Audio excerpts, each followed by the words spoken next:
Hello. There she is. How's You it got your hair going? cut. Yeah. Looks It's very already too, nice. thank you. It's already too hot out for me, so I figured the shorter the better. That's good. I like it. I Thank like it. you. How are you? So people will be joining as we go here a little bit at a time. What time is it there in Hong Kong? 10 p.m., 12-hour difference. 12 hours. Okay, very good. So it's a little, so it's 1 hour different, I think, than Japan, because I think Japan is Yes. 13 hours. Yeah, Okay. we're actually 13 half the year here because they don't do daylight savings. Oh, got it. So it just changed back in March, which is great because then I don't have to do math in my head. Got it. Got it. Got it. That's funny.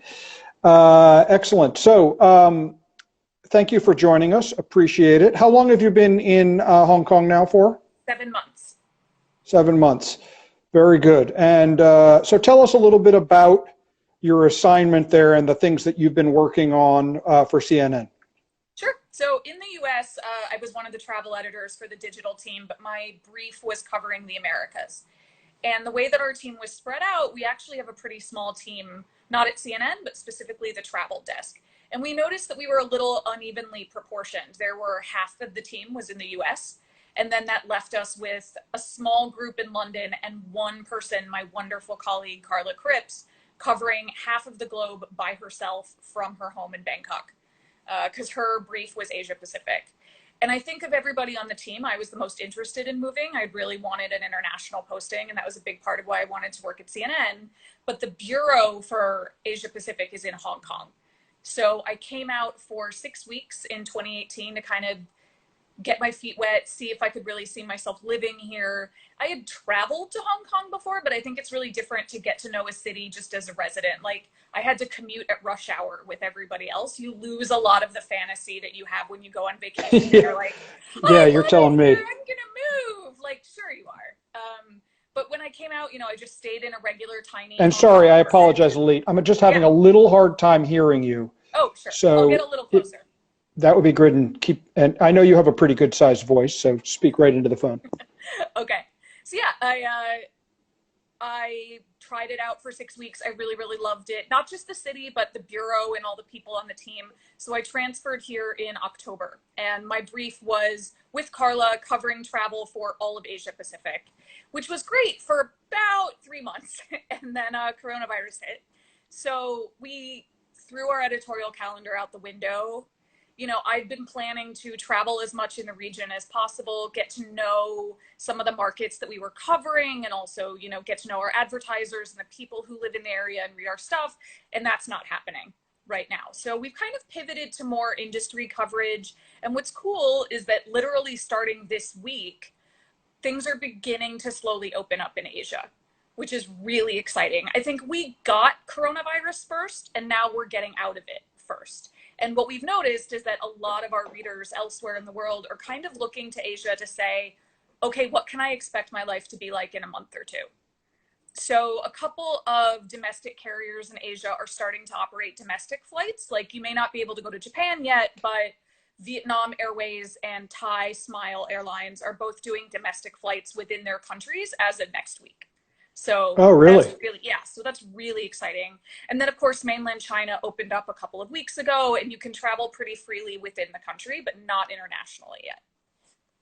But from Hong Kong, you can travel to mainland China. No, not from Hong Kong. We are an SAR, which is a special administrative region. So Hong Kong and Macau and Taiwan have slightly different criteria than the mainland. We're kind of in a bubble right now here in Hong Kong. Things are beginning to open up. Things are a lot safer here. We just had our third day in a row of zero new cases. And for the past 2 weeks, it's been single digits every day. So stuff is working. Like, all the measures that we've taken here are totally working. But I don't know if we're going to be able to leave the city just yet until things clear up throughout the region. Well, if you guys can fix it in Hong Kong, I feel like we should be able to fix it here, although our management capabilities are not very strong at the moment. I guess that's all I'll say about politics. Well, you have a How's lot that? more people to deal with, for one thing. I would say that, like, Hong Kong and New York have been a good equivalent for me. Hong Kong has about 7.5 million people. New York has about 8 million. So, and because that's where I moved here from and that's where my home is, I've been comparing those two places a lot just to kind of get an idea of what's going on.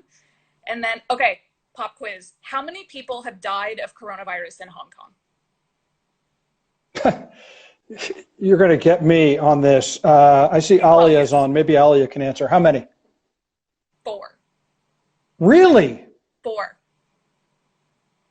Yeah, wow. Which is insane to think about. But there really is a case to make for, we closed things down early. We were all so grumpy about it here. We've never been on full lockdown in Hong Kong, but things started getting restricted very, very early. Things like crowd sizes, or you could go to a restaurant, but there had to be empty tables between you, you know? And some of that at first we were like, come on, this is just a mainland thing. It's not our problem. But you know what?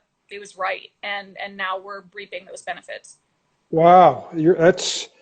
That's amazing. We That's my are favorite far trivia question to throw at people, because I check. That's a good trivia question.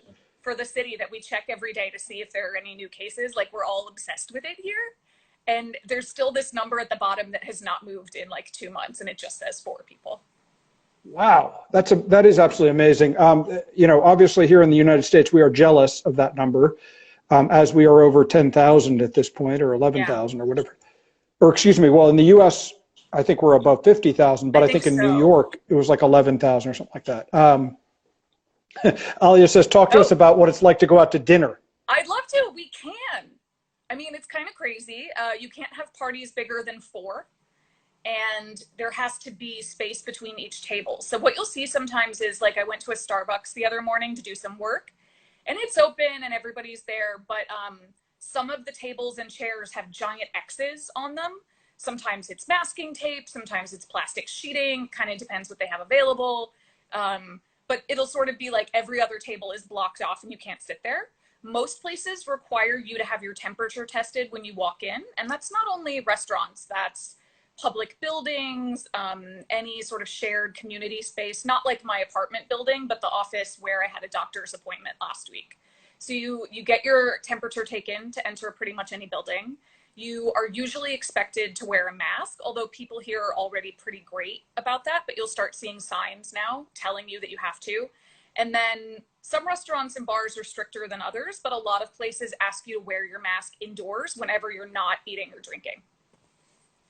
Yeah, but I think that's more normal for Asia. Definitely. I mean, at least I'm not, I've been to Hong Kong a few times, but I'm not super familiar. But in Japan, I mean, people wear masks all year round. Not everybody, but when you have a cold or you're not feeling well, it's very common. So, and I think it's more common in China or Hong Kong as well. But here it's just, people think it's weird. And so it's taken a longer time for them to get accustomed to it. Yeah, and what I will say, I mean, for me, the first time I started wearing them, I felt a little bit strange, and I got over it very quickly because everybody's doing it and no one looks at you. But it does take kind of, it's a cultural thing. The first time I ever came to Hong Kong was about 7 years ago, and I came on vacation. And I would see people wearing masks periodically. It wasn't widespread, but you'd see it here and there on the MTR. And I kept thinking, like, oh, my brain said they must work in healthcare. Because in the US, you know, it's a surgical mask. I associate it with it's the only thing you can think of. Yeah.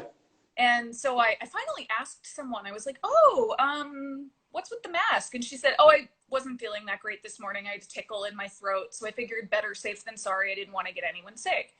And the cultural mindset of, I'm not trying to get away from you. I'm trying to protect you. You know, when I grew up and I learned to drive, my dad always said, I trust you. I don't trust those other jerks out on the road. And it was the exact opposite of that thinking. It was like, oh no, I don't want to get you sick. And I was really touched by that mindset. And I think also, you know, Hong Kong is a city that learned a lot from SARS. They went through a lot. And masks are one of the things that people do here now because they're used to it. And that's one of the reasons that they clamped down so early with coronavirus, and so many mechanisms were already in place. You know, if there's already a person whose job is to clean elevator buttons twice a day, it's not that hard to ask them to up it to 4 or 5. But if you've never, ever done that before, it's harder to build that system from scratch. And absolutely. I don't know if you would agree with this or not, but I feel like most Asian countries, not everywhere, but most Asian countries, because they're more crowded, and they have less resources than we do here in the U.S., are think more about the society as a whole and sort of work under those conditions. Here we have freedom and we're allowed to do anything we want, and that's one of the sort of the founding principles of the United States. Is you have life, liberty, and just you can have your freedom, do what you want. But I feel like people here have a harder time than sacrificing for other people, and I can sort of see it now. They're having a harder time understanding the point you just made, which is the reason we wear masks is not to protect ourselves. The reason we wear masks is to protect everybody else. Yeah. And a lot of people are like, well, who cares? I'm fine, so I don't need to worry about anybody else. And it would be nice if I see it every day, unfortunately, here, where if people start to think about others, that would be, I think, helpful. I don't know if you agree with that or not, though. Yeah, I don't know if that's necessarily the mindset. I feel like there are a lot of freedoms here in Hong Kong and people are very open. It definitely changes place to place and country to country. But masks aren't something that you just wear because you're ill. For example, I know a lot of people in India who wear them when it's really hot out or if it's really dusty.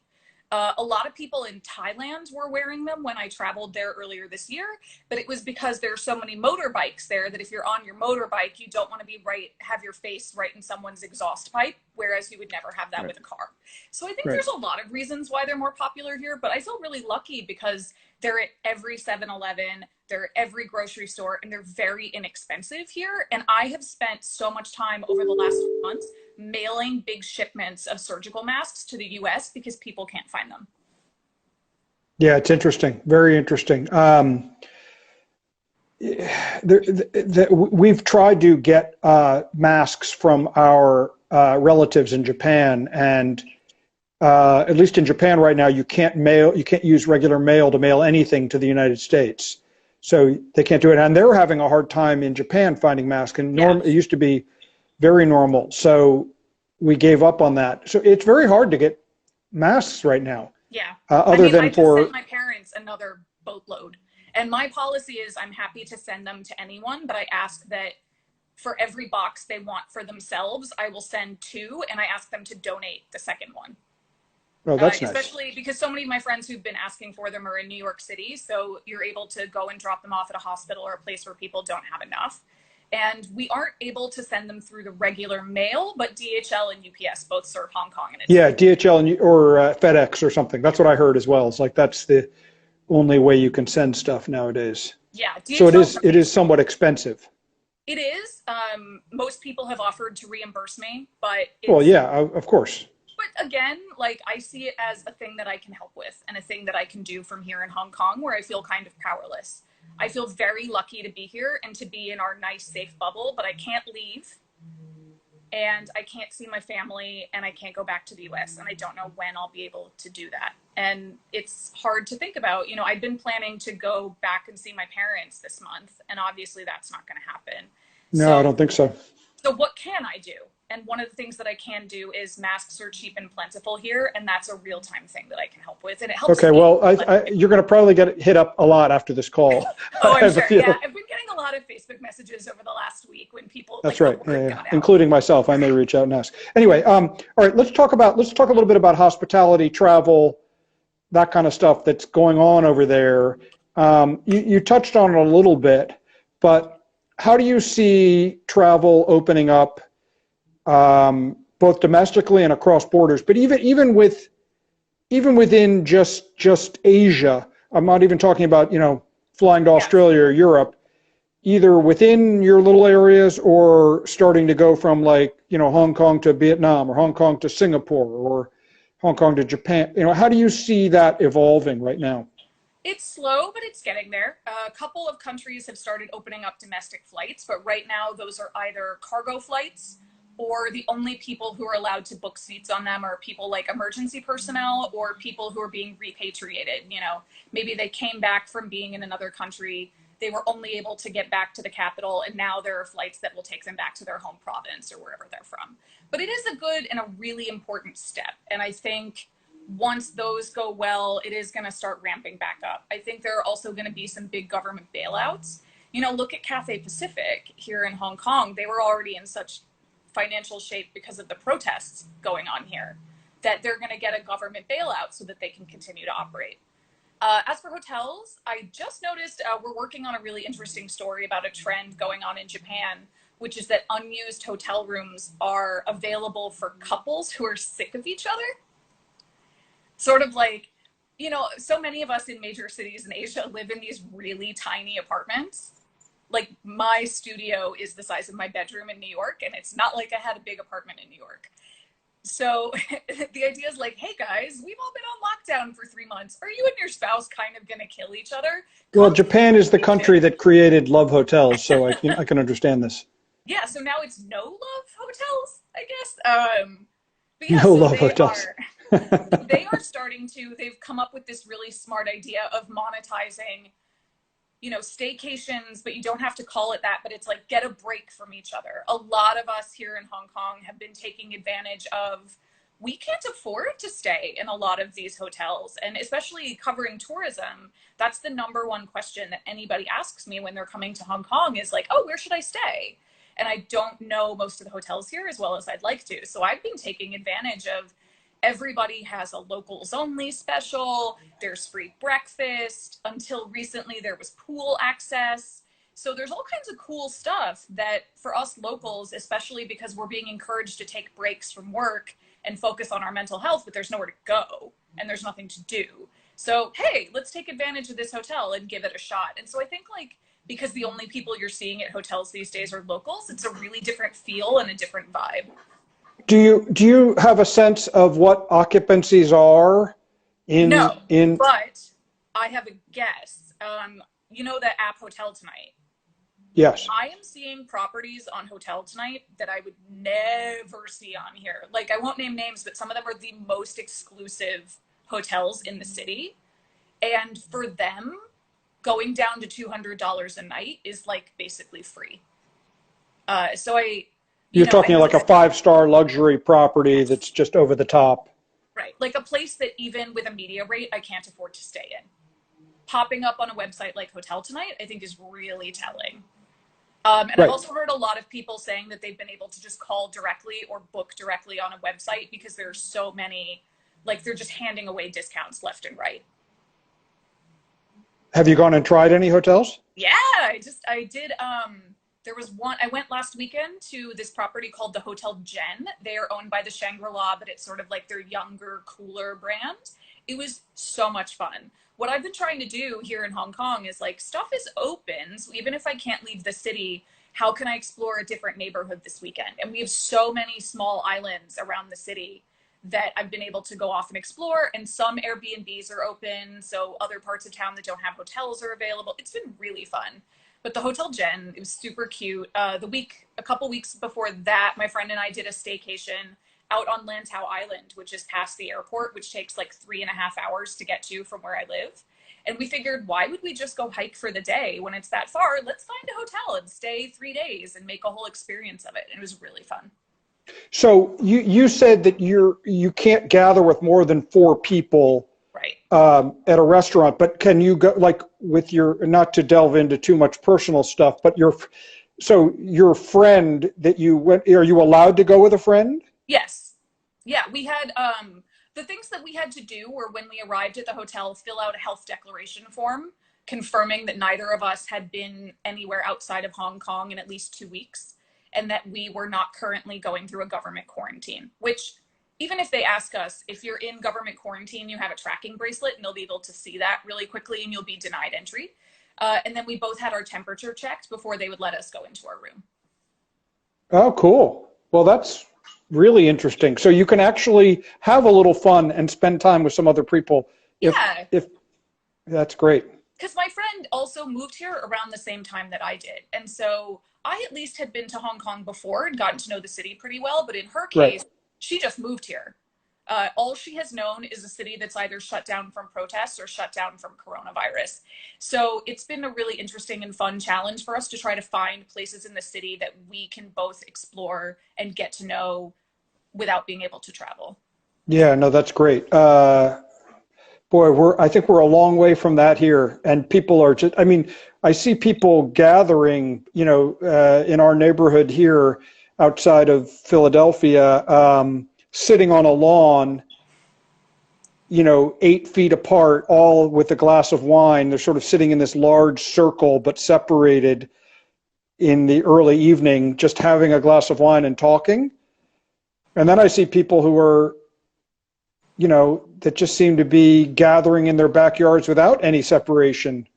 So people here, and they're just fed up with staying together. But I'm fearful that they don't take it seriously enough, and this is just going to go on frickin' forever. Yeah, You my know? parents, I mean, my hometown is a town that had one of those reopen our state, live free or die rallies recently. So that was fun. Yeah, it's quite interesting. So, okay, so let's talk about restaurants for a moment then. Where do you think, what's going to happen with what's happening with restaurants in Hong Kong? And hopefully maybe we can see a little bit of how, our waiters and waitresses, are they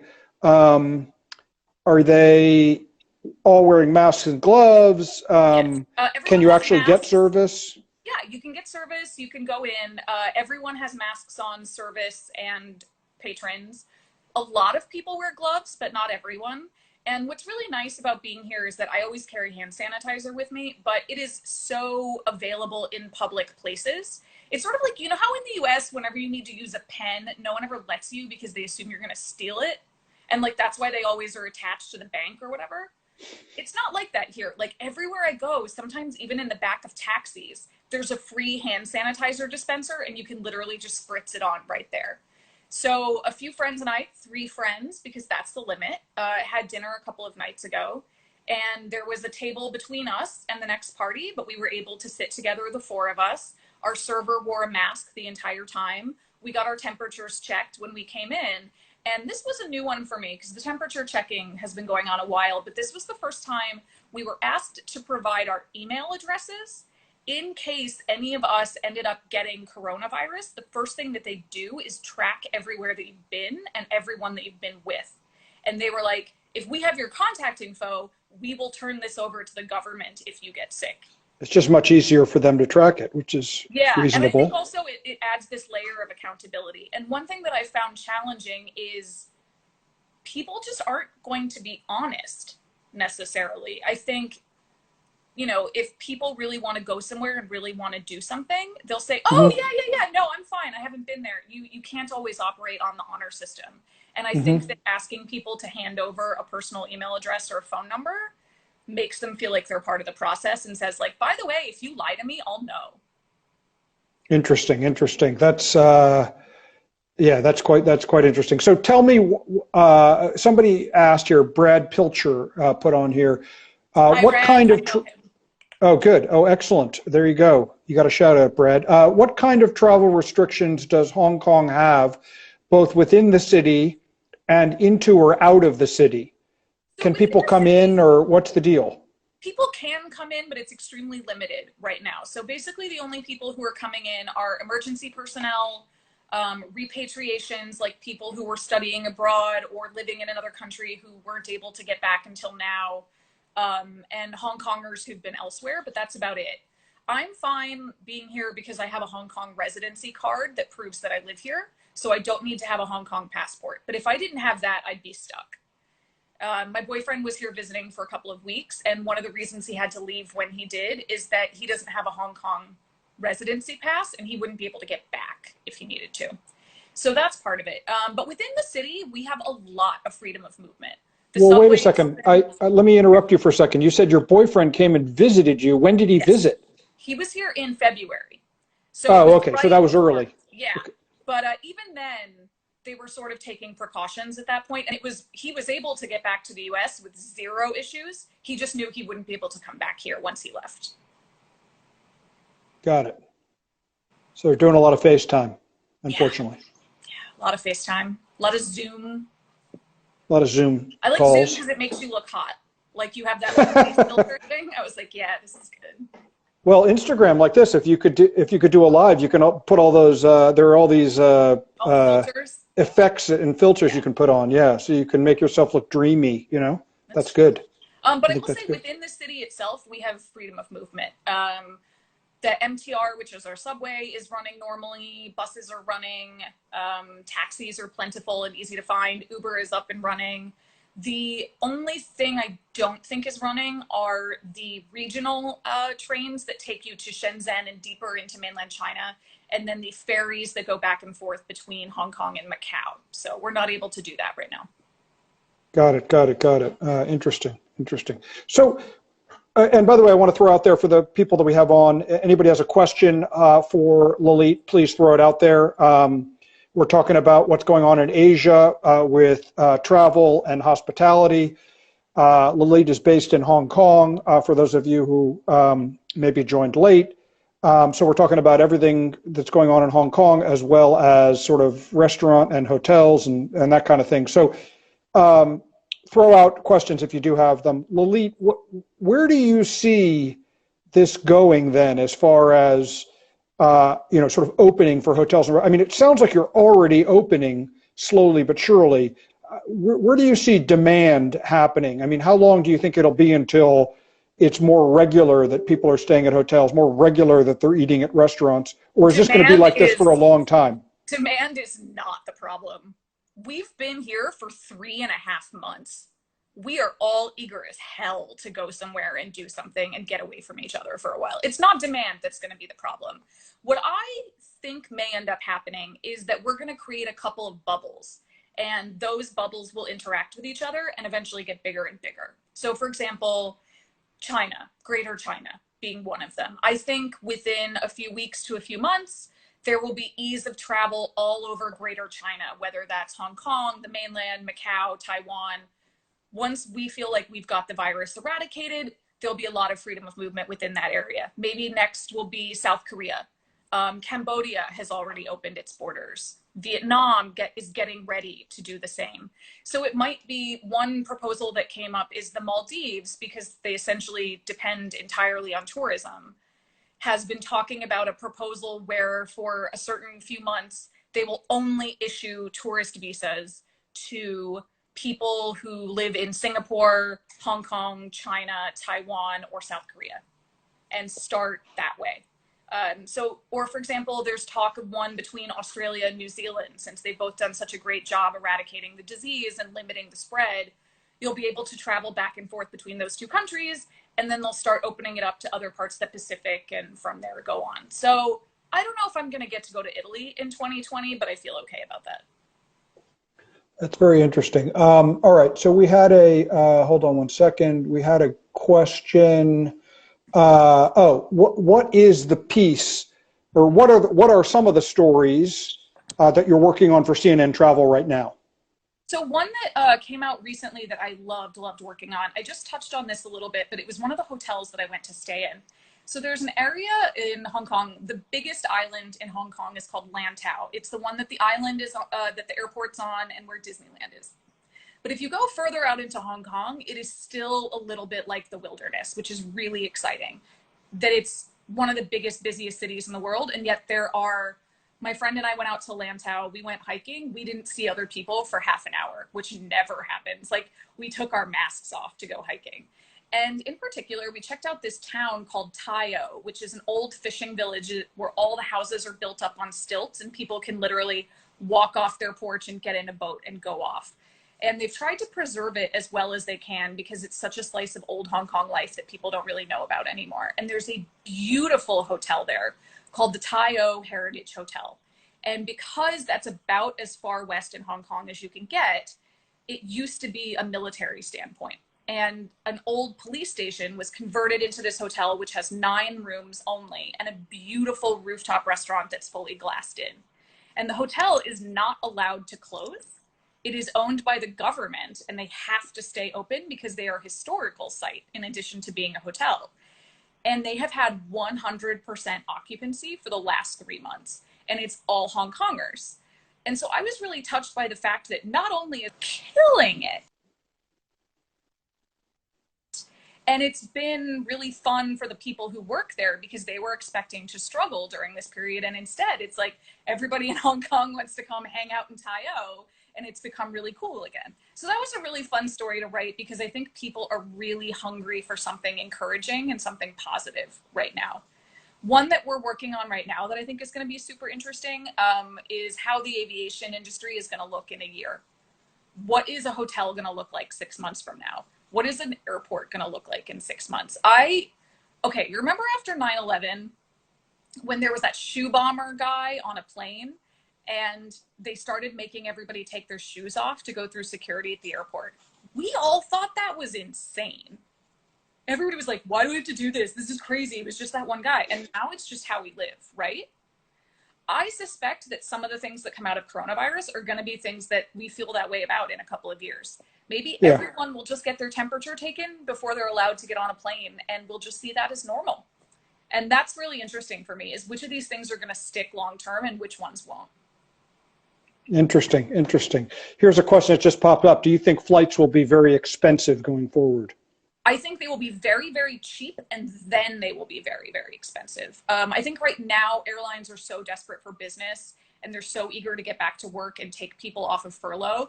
They are going to offer some crazy cheap fares. But of course, it's going to be a trade-off. Is it somewhere that you feel safe going? Do you feel comfortable being in an airport? Are you willing to do biometric screening in order to buy a plane ticket? What region of the world do you feel safe going to? So I think for a while it's going to be crazy cheap, but there are those trade-offs to think about. Yeah. Right now, for example, Cathay Pacific, if you buy a ticket before the end of June, you can change it for free for up to a year, which is a hell of a gamble for an airline to take. But that's how much they want and need the business. And I'm thinking about doing it for a place like Beijing because I could go anytime. I've got a year. I think it'll be safe to travel there from Hong Kong within a year. Go for it. But I think once the industry as a whole recovers, then it's going to go way, way back up. Right. Yeah, especially add-ons like, luggage prices are already starting to go up. No, that seems reasonable. Before we end up here, I always like to ask one final question, but I want to throw out a little bit of housekeeping, which I didn't do at the beginning here. Normally we're on at 11:30 a.m. Eastern every day. This week, because we're talking to Lilit, we're on at 10, which is unusual. But tomorrow we have Higher Hospitality as well as We Travel Forward, two really interesting groups that are doing things to help our industry. And then I have to move this to take a quick look. Oh yes, then Thursday, we have Ben Shan on from Goodwin Procter to talk with Stephen Chan, my partner, about some legal issues and things that are happening in the hospitality, hotel, restaurant space, management contracts, all sorts of stuff that you might want to know about. I think that's going to be a really interesting conversation. And then, excuse me, on Friday, we have Chip Connolly on with Eric Warner. My phone is falling over. I apologize. We have Chip Connolly on with Eric Warner to just talk about what he's doing in Baja California and how he's staying sane, etc. So that'll be an interesting discussion. And then obviously all next week we're full again. If the final thing I'll say is that if you have the ability to throw in a few dollars to help support ILC during this time, we have no revenue other than donations at the moment. And I don't see a time when we're going to have one of our events in the near future. So if you can throw in a few dollars, check out our homepage, ilcongress.com, and would love if you donate. But if you can't donate, that's cool too. Just stay with us, keep following, and get the word out about our programming. That's super helpful. The last question I will see to ask you is, well, actually, somebody's asking a even more interesting question than I was going to ask your buddy Brad, so I'm going to ask that one instead. So does the cruise industry rebound or sink? Good question. I think they'll be fine, to be honest. I think that people who love cruises are so loyal, and we are seeing them, up their cleanliness standards. Royal Caribbean just put in a patent for a special kind of face mask that you're going to be able to wear on their ships. I think they'll be fine. You can sip a cocktail through the face mask to make sure. Can I just say, the only people in Hong Kong who don't wear face masks, it's because they're smoking. And sometimes they'll pull it down like just far enough to smoke. So sometimes it's like their mask is like here to here. It looks hilarious. Which is not doing anything then. Right, but it's so funny. It's like it has to be as close as possible to your face so that if someone yells at you, you can like pull it back up immediately. It's great. Love it. Lilit, thank you very much for joining us. This was fantastic. Thanks for having me. It was good to see you. Thanks for accommodating my crazy hour change. Oh, no, no, it's good. It's good. It's good. I'm going to connect, by the way, you're over there also, just so you know, I don't know if you remember Tenye Kubak. Tenye was on our advisory board as well with you. She stepped off the board because she moved to Singapore. She's now over there as a VP of development for Marina Bay Sands. So, so you guys maybe ought to connect. It's a connection. I'm happy to do that. If you want to connect, we can put you guys together. It's on my list of places to go again someday. There you go. Excellent. Excellent. All right. Very good. We'll be in touch. Lilit, thank you very much for your support and for connecting with us and for your update, and stay safe over there. Thank you. You guys too. Thanks very much. Talk to you soon. Thank you very much. Bye, guys.